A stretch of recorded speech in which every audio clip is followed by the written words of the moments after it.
Hi, welcome to Woodlands Youth, what now seems like 1 minute summer devotionals. Maybe this one will go to 2 minutes. But there's another story Jesus tells, and they're talking about forgiveness, and he tells a parable. So he tells this story.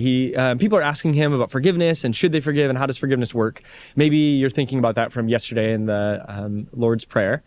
And Jesus tells this story where there's this king, and he's settling accounts, which means people owed him money, and he's trying to get them to pay what they owe. And he brings a man in, and it says he owes 10,000 bags of gold. I did some math to figure out, what does that mean in today's day? And what it means is this man owed $10 trillion. So he owes $10 trillion to the king. And the king could throw him in jail, he could kill him, he could torture him, he could take all of his possessions, he could send his family away to have nothing. He could do whatever he wanted because that's such a crazy amount of money. But instead of doing that, the king forgives the debt.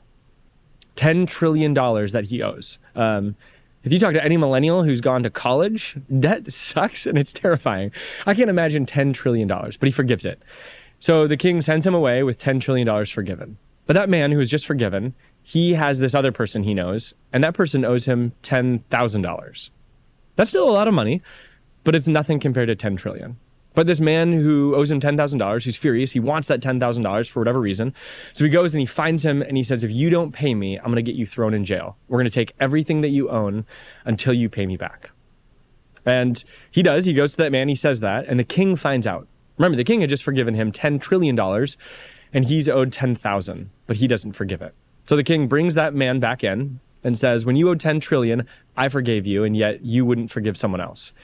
So then the king actually throws him in jail and makes him pay that $10 trillion debt by leaving him in jail all of his life. He punishes him because he wouldn't forgive other people. It's a pretty scary story.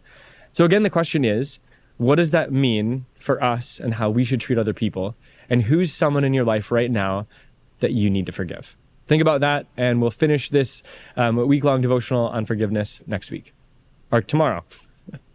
See you tomorrow.